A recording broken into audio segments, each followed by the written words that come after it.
கொடுக்க வேண்டும். ஒருவர் வியாபாரியாக இருக்கின்றார். வியாபாரிகள் பெரும்பாலும் கடன் கொடுக்கல் வாங்கல் என்பது சர்வசாதாரணமாக தொடர்ந்து நடைபெறக்கூடிய ஒரு விஷயம். வியாபாரம் சம்பந்தப்பட்ட விஷயத்திலே வியாபாரம் செய்கின்றார். இவர் கொடுக்க வேண்டிய கடன் இருக்கின்றது, இவருக்கு வர வேண்டிய நிலுவையும் கடன்களும் இருக்கின்றன.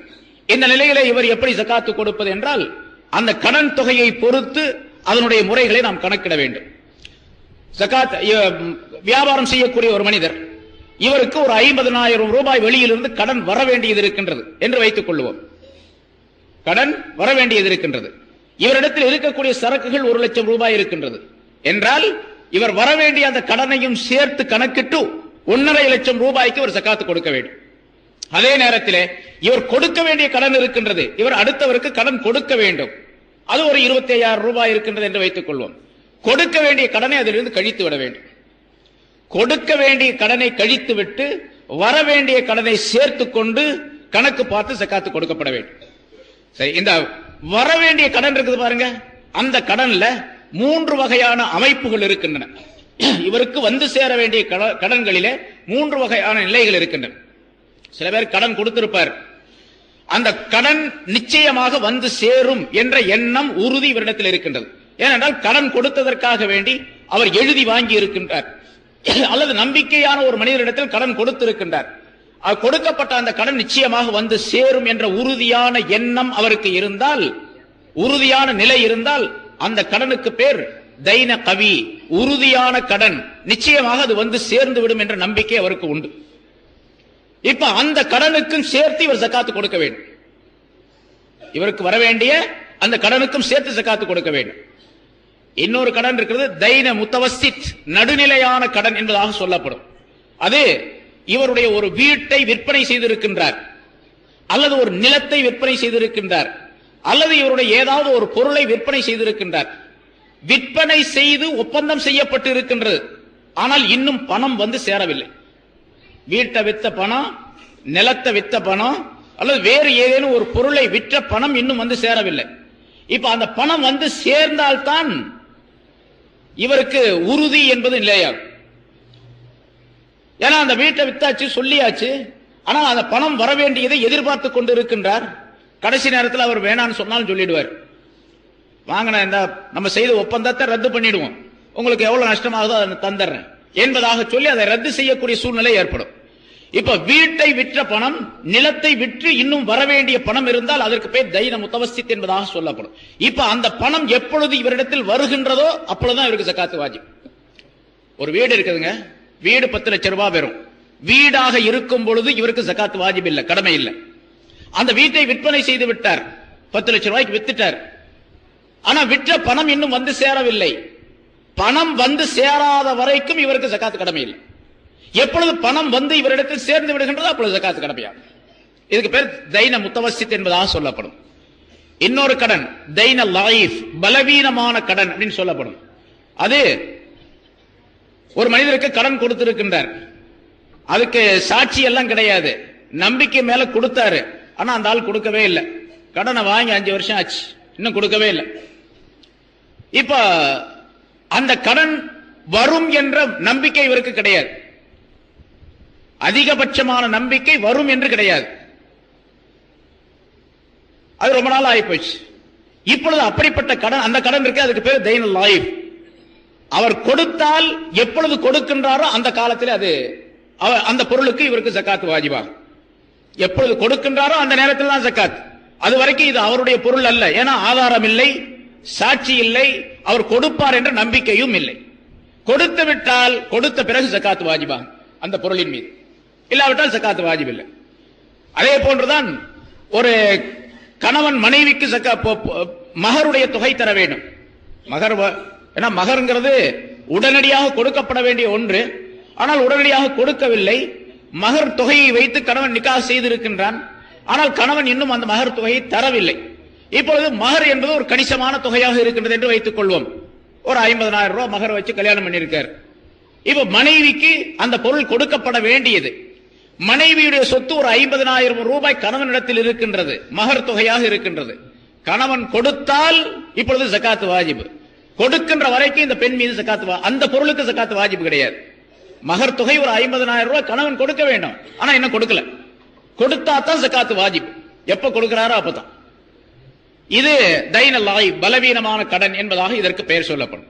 அதே போன்றுதான் தொழிலாளர்கள், அரசாங்க ஊழியர்களாக இருக்கக்கூடியவர்கள் நம்முடைய நாட்டில் பிராவிடன்ட் ஃபண்ட் என்பதாக ஒரு தொகையை ஒதுக்கி வைக்கின்றார்களே. ஒரு அரசாங்க ஊழியராக இருக்கக்கூடியவருக்கு பிராவிடன்ட் ஃபண்ட் என்பதாக ஒரு தொகையை அரசாங்கத்திலே அதை பிடித்தம் செய்து கொள்ளுகின்றார்கள். இவர் எப்போது பணியிலிருந்து ஓய்வு பெறுகின்றாரோ அந்த நேரத்தில் அந்த தொகை தரப்படுகின்றது, அல்லது வேறு ஏதாவது இக்கட்டான நேரத்தில் அந்த தொகை தரப்படுகின்றது. இந்த பிராவிடன்ட் ஃபண்ட் என்பதும் கூட தைன லைஃப் என்பதிலே சேர்ந்தது என்பதாக கணக்கிடுகின்றார்கள். ஆனா இப்போ அரசாங்கத்தினுடைய முறைப்படிக்கு வெளிநாடுகளிலே தனியார் நிறுவனங்களிலும் கூட இந்த பிராவிடன்ட் ஃபண்ட் என்பது பிடித்தம் செய்யப்படுகின்றது. அவர்களுக்கு ஒரு பெரும் தொகையாகிறது அவர்கள் பணியில் இருந்து விடுபடக்கூடிய நேரத்தில் கிடைத்து விடுகின்றது.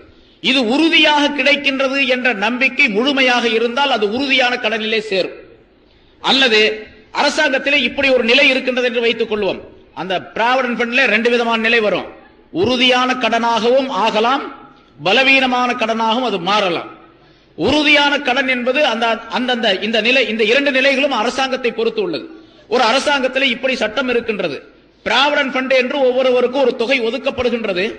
ஆனால் அது ஏதாவது இந்த நாட்டுக்கு ஆபத்தான நிலை ஏற்படக்கூடிய நேரத்திலே இந்த பிராவிடன்ட் ஃபண்ட் என்பதை உரியவருக்கு தரப்பட மாட்டாது.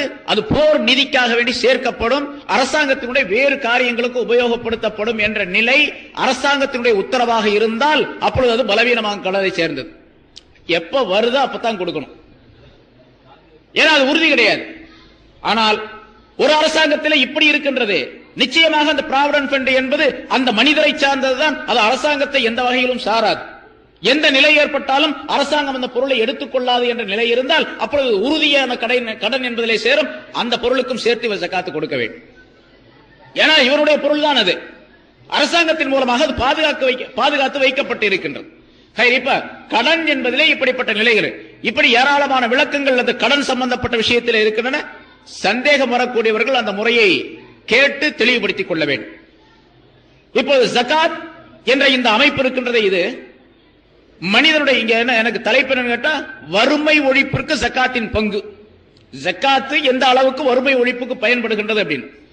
இந்த ஜகாத்து யாருக்கு கொடுக்க வேண்டும், யாருக்கு கொடுக்க வேண்டும் என்ற சட்டத்தையும் அல்லாஹ் தஆலாவே குர்ஆனின் மூலமாக சொல்லித் தருகின்றான். ஜகாத்து கொடுக்கப்பட வேண்டும் என்பது ஒரு சட்டம், யாருக்கு கொடுக்க வேண்டும் என்பது இன்னொரு சட்டம். எல்லா மனிதர்களுக்கும் கொடுத்து விடுவதல்ல, எல்லா காரியங்களுக்கும் ஜகாத்துடைய பொருளை கொடுத்து விடக்கூடாது. அல்லாஹ் தஆலா குர்ஆனிலே சொல்லும் பொழுது, இன்னமஸ் ஸதகாத்து லில் ஃபுகராஇ வல் மசாகீனி வல் ஆமிலீன அலைஹா வல் முஅல்லஃபதி குலூபுஹும் வஃபிர் ரிகாபி வல் காரிமீன வஃபீ ஸபீலில்லாஹ் வப்னிஸ் ஸபீல் ஃபரீலத்தம் மினல்லாஹ் என்று அல்லாஹ் தஆலா சொல்லித் தருகின்றான். ஒரு 8 கூட்டத்தாரை குறிப்பிடுகின்றான்.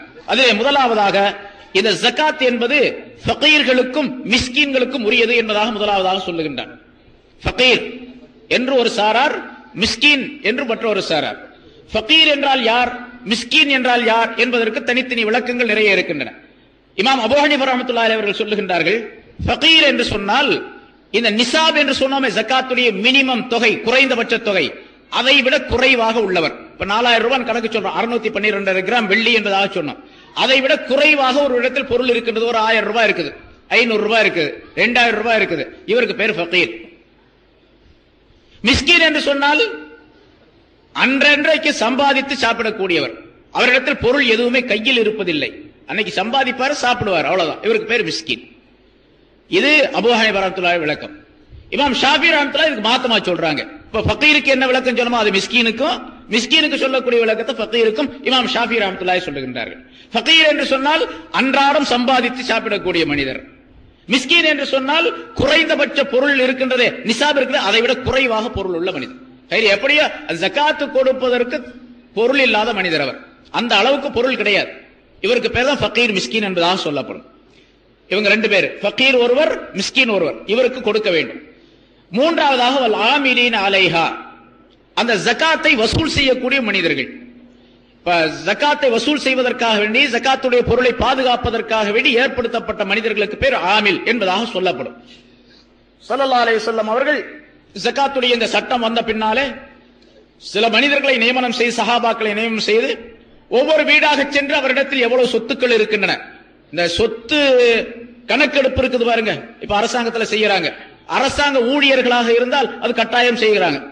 அதிலும் குறிப்பாக ஆட்சியாளர்களாக இருந்தால், அமைச்சர்களாக இருந்தால் அவர்களுடைய பொருள்கள் மதிப்பிடப்படுகின்றன. எவ்வளவு சொத்து இருக்குது அப்படின்ட்டு. அது ஊழல் செய்யறது வேற வகை. ஆனா அரசாங்கத்துடைய சட்டம் எப்படி இருக்கின்றது? அமைச்சராக வரக்கூடியவர் அவருடைய சொத்து கணக்கு கொடுக்க வேண்டும். அதே போன்று ஒருத்தர் சட்டமன்ற உறுப்பினராக இருந்தால் அவருடைய சொத்து கணக்கு கொடுக்கப்பட வேண்டும் அரசாங்கத்துக்கு. அதே போல ஸல்லல்லாஹு அலைஹி வஸல்லம் அவர்கள் அதனை ஏற்படுத்தி வைத்தார்கள். இந்த முறை ஏற்படுத்தப்பட்டது இப்பொழுது அரசாங்கத்தின் மூலமாக அல்ல. ரசூலுல்லாஹி ஸல்லல்லாஹு அலைஹி வஸல்லம் அவர்களுக்கு அல்லாஹ் தஆலா சொல்லி அந்த சட்டத்தை ஏற்படுத்தி தந்தார்கள். ஒவ்வொரு வீட்டிலும் சென்று எவ்வளவு சொத்து இருக்கின்றது, எவ்வளவு நிலங்கள் இருக்கின்றன, எவ்வளவு கால்நடைகள் இருக்கின்றன என்பதை கணக்கெடுத்து அந்த வீட்டிலே அவர்கள் வசூல் செய்வார்கள். இப்படி வசூல் செய்யக்கூடிய மனிதர் இருக்கின்றார், அவருக்கு பெயர் ஆமில் என்பதாக சொல்லப்படும். இந்த வசூல் செய்வதற்காக செல்லக்கூடிய மனிதர்களுக்கும் இந்த ஜக்காத்துடைய பொருளில் இருந்து ஊதியம் கொடுக்கலாம். ஜக்காத்துடைய பொருளை அவருக்கும் கொடுக்கலாம். அடுத்ததாக வல் முஅல்லஃபத்தி குலூபுஹும், புதிதாக இஸ்லாத்தை ஏற்றுக்கொண்டவர்கள். அவர்கள் திடீர்னு புதிதாக இஸ்லாத்தை ஏற்றுக்கொண்டிருந்தால் அவர்களுக்கு பலவிதமான சிரமங்கள் ஏற்படும்.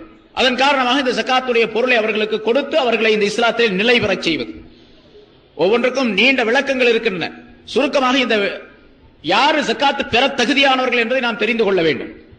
வஃபிர் ரிகாப், அடிமைகளை உரிமை விடக்கூடிய விஷயத்திலும் ஜக்காத்து கொடுக்கப்படலாம். ஜக்காத்துடைய தொகையை கொடுக்கலாம். இந்த அடிமைகள் அப்படிங்கிறது இப்ப இந்த உலகத்தில் யாரும் அடிமைகள் என்பது கிடையாது.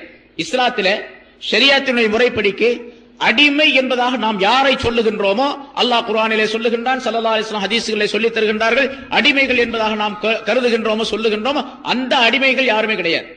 ஏன்னா அடிமை என்பவர் இஸ்லாத்திலே போர்க்களத்திலே கைதியாக்கப்பட்டு ஜிஹாத் என்ற போர் நடைபெற வேண்டும். ஜிஹாத் என்று இஸ்லாத்திலே ஒன்று உண்டு.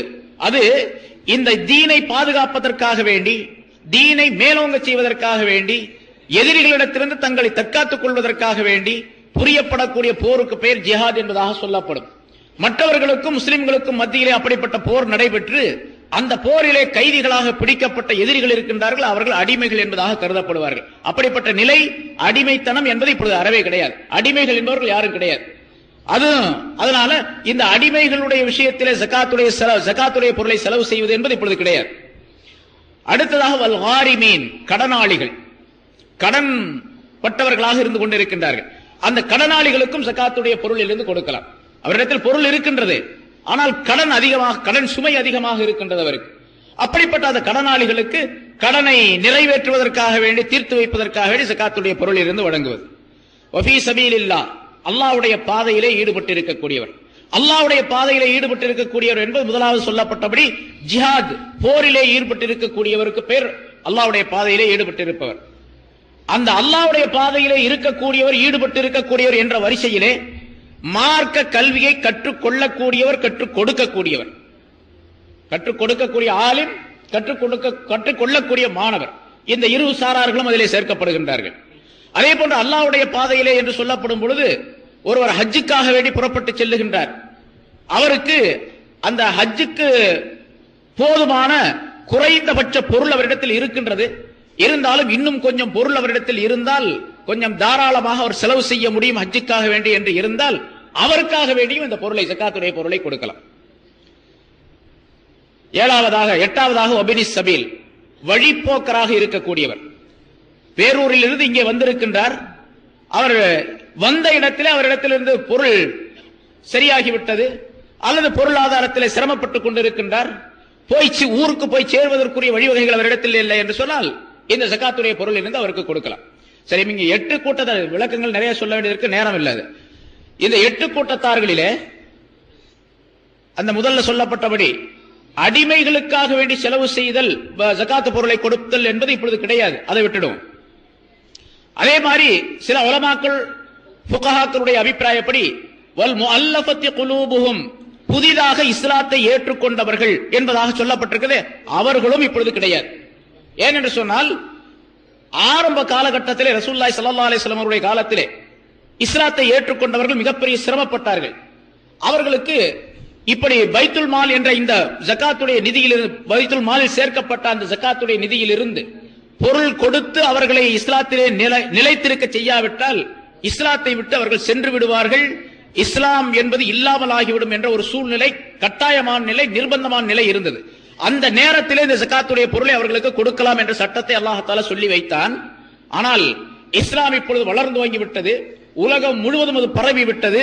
ஆகவே இப்பொழுது அந்த சட்டமாகிறது நிரந்தரமாக இருக்கக்கூடியது அல்ல. எனவே அப்படிப்பட்ட மனிதர்களுக்கும் இப்பொழுது கொடுப்பது கட்டாயம் என்பது கிடையாது என்பதாக ஃபுகாஹாக்கள் தீர்ப்பளித்திருக்கின்றார்கள். ஆகவே அந்த 2 சாரார்களையும் நாம் நீக்கிவிட்டால் மீதி 6 பேர் வருகின்றார்கள். இதில் இந்த 6 பேர்களிலே ஜகாத்தை பெறுவதற்கு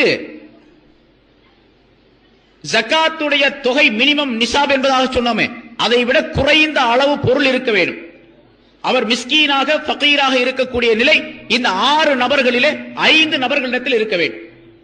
ஒரே ஒருவர் வல் ஆமிலீன அலைஹா என்று சொன்னோமே, அல்லாஹ் தஆலா சொல்லி காட்டினானே, அதாவது அந்த ஜகாத்துடைய பொருளை வசூல் செய்வதற்காக வேண்டி ஜகாத்துடைய பொருள் வசூல் செய்யக்கூடிய பணிகளிலே ஈடுபட்டு இருக்கக்கூடிய அந்த மனிதர், அவர் வசதி பெற்றவராக இருந்தாலும், அவர் ஜகாத்து கொடுக்கக்கூடியவராக இருந்தாலும் கூட, கொடுக்கக்கூடிய அளவுக்கு பொருளாதாரம் உடையவராக இருந்தாலும் கூட, ஜகாத்துடைய பொருளில் இருந்து அவருக்கு சம்பளமாகவோ அல்லது வேறு வகை ஊதியமாகவோ அவருக்கு கொடுக்கலாம் என்பதாக சட்டம் சொல்லப்பட்டது. மற்றவர்கள் அனைவரும் ஏழ்மையாக இருக்க வேண்டும் என்ற நிபந்தனை உண்டு அவர்களுக்கு. இப்போ வபி சபீலில்லாஹ் என்பதிலே ஒரு கருத்தை சொன்னோம். அதாவது அல்லாஹ்வுடைய பாதையிலே ஈடுபட்டு இருக்கக்கூடியவர் என்பதிலே முத்தஅல்லிம், முஅல்லிம், முத்தஅல்லிம், ஆசிரியராக தீனுடைய கல்வியை கற்றுக் கொடுக்கக்கூடியவர், கற்றுக்கொள்ளக்கூடியவர், தீனுடைய கல்வியை கற்றுக் கொடுக்கக்கூடியவர், கற்றுக்கொள்ளக்கூடியவர் என்பதாக சொன்னோம். அப்படி கற்றுக் கொடுக்கக்கூடிய ஆலிமோ மாணவரோ அவர் ஏழ்மை நிலை உடையவராக இருக்க வேண்டும். அவர் வசதி பெற்றவராக இருக்கின்றார், ஆலிமாக இருக்கின்றார், முத்தஅல்லிமாக இருக்கின்றார், மாணவராக இருக்கின்றார் என்று சொன்னால் அவருக்கு கொடுக்க கூடாது. ஏழையாக இருப்பது நிபந்தனையாகும். ஏழையாக இல்லாவிட்டால் அவருக்கு கொடுக்க கூடாது. இதை நாம் கவனத்தில் கொள்ள வேண்டும். அதே போல இப்ப புதிதாக இந்த இஸ்லாத்திலே பல்வேறு குழப்பமான கருத்துக்களை சொல்லிக் கொண்டிருக்கக்கூடியவர்கள், இந்த ஜகாத்து பெறக்கூடியவர்களுக்கு பல்வேறு விதமான மாற்று கருத்துக்களை சொல்லக்கூடியவர்களும் இருக்கின்றார்கள். நான் ஒவ்வொரு வருஷம் சொல்றது உண்டு, ஒவ்வொரு வருஷமும் எழுதிக்கிட்டு இருக்கிறாங்க. இந்த பத்திரிகைகள் இருக்கின்றன, பத்திரிகைகளும் ஃபீ சபீலில்லாஹ்ல சேர்ந்ததுதான், அல்லாஹ்வுடைய பாதையில தான் நாங்களும் பத்திரிகை நடத்திக்கிட்டு இருக்கிறோம். ஆகவே எங்களுடைய பத்திரிகைகளுக்கும் பத்திரிகை நடைபெறுவதற்கும் உங்களுடைய ஜகாத்துடைய பொருளை அனுப்புங்கள் என்பதாக அந்த பத்திரிகையிலே எழுதுறான். எந்த பத்திரிகையும் ஃபீ சபீலில்லாஹ்ல சேர்ந்தது கிடையாது. எந்த உலமாக்களும் எந்த ஃபுகாஹாக்களும் இந்த சட்டத்தை சொல்லி தரவில்லை. ஃபீ சபீலில்லாஹ் என்பதிலே முதல் நிலை பெறக்கூடியவர் முஜாஹித், போராளி, இரண்டாவது முஅல்லிம், மூணாவது முத்தஅல்லிம், மாணவர், ஆசிரியர், அது தீனுடைய கல்வியை கற்றுக் கொடுக்கக்கூடியவராக இருக்க வேண்டும், கற்றுக்கொள்ளக்கூடியவராக இருக்க வேண்டும். அடுத்தது நான் சொன்னபடி அதாவது ஹஜ்ஜுக்கு செல்லக்கூடியவர், அவர் ஏதாவது ஒரு சந்தர்ப்பத்தின் காரணமாக பொருளாதாரம் குறைவாக இருக்கின்றது என்று சொன்னால் ஜகாத்துடைய பொருள் இருந்து அவருக்கு கொடுக்கலாம். இந்த சட்டத்தை நாம் தெரிந்து கொள்ள, ஏன்னா ஃபீ சபீலில்லாஹ், நாங்களும் ஃபீ சபீலில்லாஹ் தான் இருக்கிறோம், எங்களுக்கும் கொடுங்க என்று சொல்லிக் கொண்டு வரக்கூடியவர்கள் பலர் இருக்கிறாங்க. அதை ஜாக்கிரதையாக கவனித்துக் கொள்ள வேண்டும். அதே போன்று ஜகாத்து கொடுப்பதிலே ஜகாத்துடைய பொருளை அந்த மிஸ்கீன், ஃபகீர் என்று சொல்லப்படக்கூடிய ஏழ்மை நிலை உடையவர்களுக்கு தம்லீக், உரிமையாக்க வேண்டும், பொருளை உரிமையாக்க வேண்டும். இவரிடத்தில் வைத்துக் கொண்டு அந்த பொருளை அவருக்கு கொடுப்பதாக நியத்து செய்தால், அல்லது அவரிடத்தில் இருக்கக்கூடிய கடனுக்காக வேண்டி வசூல் செய்து கொண்டேன் என்று நியத்து செய்தால் செல்லாது. இப்போ உதாரணமாக நம்மள்ட்ட ஒருத்தர் கடன் வாங்கியிருக்கார், ஒரு 1000 ரூபாய் கடன் வாங்கியிருக்கார். அவர் உண்மையிலே ஏழை, ஜகாத் வாங்குறதுக்கு தகுதியானவர். இந்த 1000 ரூபாய் இவருக்கு வர வேண்டி இருக்கின்ற காரணத்தால் இவர் என்ன செய்யறாரு, அவருக்கு ஜகாத்து கொடுக்கிறதாக நியத்து செஞ்சு இவரே வச்சுக்கிறாரு காசு. அவர்கிட்ட சொல்றாரு, நீ 1000 ரூபாய் எனக்கு தரணும், அதனால அந்த ஜகாத்துடைய பொருளை நான் கழிச்சுக்கிறேன், உனக்கு ஜகாத்து கொடுத்ததாக நான் நியத்து செய்து கொள்ள, நீ வாங்கிட்டதாக நீ செஞ்சுக்கொள் அப்படின்னு சொன்னா அது செல்லாது. இப்ப 1000 ரூபாய் அவர் கொடுக்க வேண்டும். இவர் என்ன செய்யணும் அப்படின்னு கேட்டா, இந்த 1000 ரூபாயை ஒரு தந்திரம், ஒரு அவர் அந்த கடனிலிருந்து அவர் விடுபடுவதற்காக வேண்டியும், இவர் ஜகாத்துடைய பொருளை அவருக்கு கொடுக்கலாம் என்ற நிலை ஏற்படுவது, கொடுத்தார் என்ற நிலை ஏற்படுவதற்காக வேண்டியும் ஒரு தந்திரம் இப்படி செய்யலாம். 1000 ரூபாய் என்ன பண்ண, அவர்கிட்ட கொடுத்து 1000 ரூபாய் அவர்கிட்ட கொடுக்கணும். கொடுத்து, இது ஜகாத்துடைய பொருள் உனக்கு கொடுத்துட்டேன், நீ கொடுக்க வேண்டிய அந்த 1000 ரூபாய் கடனை எனக்கு தந்துரு என்று சொல்லி உடனே வாங்கிக் கொள்ள வேண்டும். ஆனா இப்ப அப்படி கொடுத்தா கொடுப்பாங்களா திருப்பி? அப்படின்னா கொடுக்க மாட்டான் நிச்சயமா. 1000 ரூபாய் கொடுக்குறேன், நீ வாங்கிட்டு திருப்பி எனக்கு தர்ற மாதிரி தந்துருப்பா அப்படின்னு சொன்னா கொடுப்பானா? திருப்பி கொடுக்கவே மாட்டான். போயிட்டு வாங்க ஆஜார் அப்படின்ட்டு போயிடுவாங்க பாட்டுக்கு. அதனால இப்ப என்ன பண்ணணும்னு கேட்டா, அதுக்கு ஒரு முறையை உலமாக்கள் சொல்லி தருகின்றார்கள். என்ன செய்யணும் கேட்டா, 1000 ரூபாய் அவன் தரணும், நமக்கு கடன் தரணும். இவர் என்ன பண்ண, ஒரு 1200 ரூபாயா கொடுக்கணும் அல்லது 1100 ரூபாயை கொடுத்தேன். தம்பி இந்தாப்பா உனக்கு ஜக்காத்துடைய காசை நான் கொடுக்கறேன், 1100 ரூபாய் வச்சுக்க, நீ கொடுக்கக்கூடிய ஒரு 1000 ரூபாய் எனக்கு தந்து உனக்கு 100 ரூபாய் லாபம் அப்படின்னு சொல்லிட்டு வாங்கிக்க வேண்டியது. இது ஒரு தந்திரம். இப்ப அதான் எதுக்கு சொல்லுங்க, அந்த பொருளை உரிமையாக்க வேண்டும், தம்லீக் என்பதாக சொல்லப்படும். இவர் தானே வச்சுக்கிட்டு நீ கொடுக்க வேண்டிய கடனுக்கு நான் அந்த ஜக்காத்துடைய பொருள் நானே வச்சுக்கிறேன் அப்படின்னு பாக்கெட்ல போட்டுக்கிட்டா செல்லாது. அதே போல இந்த மதரசாக்களுக்காக வேண்டி ஜக்காத்துடைய பொருளை கேட்டு வர்றாங்க, கொடுக்கறாங்க பல பேர். மதரசாக்களுக்கு ஜக்காத்துடைய பொருள் கொடுக்கப்படுது. ஆனா கொடுக்கும் பொழுது அவர்களிடத்தில் கேட்டு கொடுக்க வேண்டும். வாங்கக்கூடியவர்களும் அதை விவரம் சொல்லி வாங்க வேண்டும். அந்த மதரசாவில் படிக்கக்கூடிய மாணவர்களுக்கு இந்த பொருளை அவர்களுக்கு நான் உரிமையாக்குகின்றோம், அவர்களுக்கு தேவைப்பட்ட உடை, உணவு, புத்தகங்கள் மற்றும் தேவைப்பட்ட பொருள்களை இந்த பொருளில் இருந்து, இந்த ஜக்காத்துடைய பொருளில் இருந்து வாங்கி அவர்களுக்கு கொடுத்து விடுகின்றோம், அவர்களுக்கு உரிமையாக்கி விடுகின்றோம் என்ற நிலை இருந்தால் அந்த ஜக்காத்துடைய பொருளை கொடுக்கலாம். இல்லாவிட்டால் கொடுக்க கூடாது. ஏன்னா வாங்கிட்டு போறவரு ஆசிரியர்களுடைய சம்பளத்திற்காக வேண்டியோ, மதரசாவுடைய பராமரிப்பு செலவுக்காக வேண்டியோ, அல்லது வேறு ஏதேனும் கட்டட செலவுக்காக வேண்டியோ செலவழித்தால் அது செல்லுபடியாகாது. அதனால ஜக்காத்துடைய பொருளை அந்த ஏழை மாணவர்கள் ஏழை மாணவர்களா இருக்கணும். ஒரு மதரசால படிக்கக்கூடிய எல்லாருமே ஏழை மாணவர்களாக இருப்பது இல்லை. ஜக்காத்து கொடுப்பதற்கு தகுதி பெற்ற மாணவர்களும் இருக்கிறாங்க, குடும்பத்தாரில் தகுதி பெற்றவர்களும் இருக்கிறாங்க. அதனால இந்த ஜக்காத்துடைய பொருளை உபயோகிப்பதில் மிக ஜாக்கிரதையாக இருக்க வேண்டும். ஆக மதரசாக்களுக்கு ஜக்காத்துடைய பொருளை கொடுப்பதானால் தெரிந்து நன்றாக புரிந்து கேட்டு விவரம் கேட்டு அதற்கு பிறகு அதனை கொடுக்க வேண்டும் என்பதையும் நாம் நினைவில் வைத்துக் கொள்ள வேண்டும். ஏன்னா இந்த ரமலான், புனிதமான இந்த ரமலானுடைய மாதத்தில் நிறைய மதரசாவுடைய சந்தாக்களுக்காக வேண்டி, வசூலுக்காக வேண்டி வருகின்றார்கள். அந்த நேரத்தில் ஜக்காத்துடைய பொருளை கொடுக்கும்போது இதையெல்லாம் நாம் தெரிந்து கொள்ள வேண்டும். ஆனா ஜக்காத்துடைய பொருளை கட்டட நிதிக்காக வேண்டி கொடுக்கவே கூடாது, செல்லுபடியாகாது.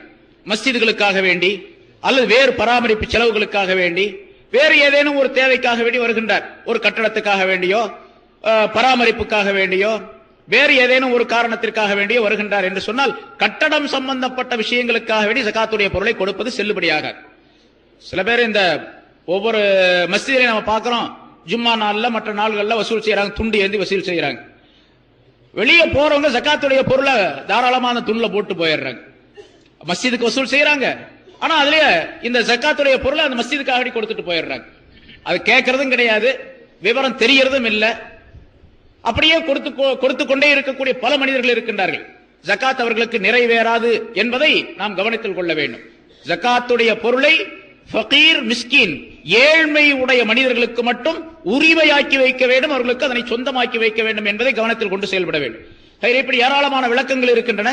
அந்தந்த நேரத்திலே உங்களுக்கு என்னென்ன சந்தேகங்கள் வருகின்றனவோ அந்த சந்தேகத்தை கேட்டு நிவர்த்தி செய்து கொள்ள வேண்டும். இங்க நிறைய சீட்டு வந்துருச்சு. இறைவனால் விதிக்கப்பட்ட ஜக்காத்தில் கூட மதுஹப் முறையை காட்டி சலுகை என்பது உண்டா? சலுகை என்பது முறையா? ஹனபி மதுஹபை சார்ந்தவர்கள் மட்டும் ஏன் அணிகலன்களுக்கு ஜக்காத்து வழங்க வேண்டும், ஷாஃபியாக்களுக்கு மட்டும் சலுகை? இது ஹதீஸ்ல இருக்குது. ஹதீஸ்ல பொதுவா தங்க நகைகளுக்கு ஜக்காத்து கொடுக்க வேண்டும் அப்படிங்கிறது. அதை ஆய்வு செய்யக்கூடிய உலமாக்கள், இமாம்கள் என்ன செய்யறாங்க, அவங்களுடைய ஆய்வுல அவருடைய இஜ்திஹாத் என்று சொல்லப்படக்கூடிய அந்த ஆய்வின் காரணமாக அதுக்கு போட்டிருக்கக்கூடிய நகைகளுக்கு உண்டா இல்லையா அப்படிங்கிற பிரச்சனை வரும் பொழுது இமாம் ஷாஃபி ரஹ்மத்துல்லாஹி அலைஹி அவருடைய ஆய்வின்படி போட்டிருக்கக்கூடிய, வழக்கமாக போட்டுக் கொண்டிருக்கக்கூடிய நகைகளுக்கு ஜக்காத் தேவையில்லை. அது ஏன்னு கேட்டா அது அவர்கள் வழக்கமாக ஆபரணமாக அவர்கள் அலங்காரத்திற்காக வேண்டி பயன்படுத்தக்கூடிய பொருட்கள், அதற்கு ஜக்காத்து கிடையாது என்பதாக சொல்லுகின்றார்கள். இது இஜ்திஹாத் என்ற நிலையை சேர்ந்தது. அது அதனால அவர்களுடைய இஜ்திஹாதுடைய ஆய்விலே என்ன சட்டம் அவர்கள் வகுத்து சொல்லி இருக்கின்றார்களோ அது மார்க்கத்தில் அனுமதிக்கப்பட்டு இருக்கின்றது. அதுல போய் பிரச்சனை பண்றதுக்கு நமக்கு அதிகாரம் கிடையாது.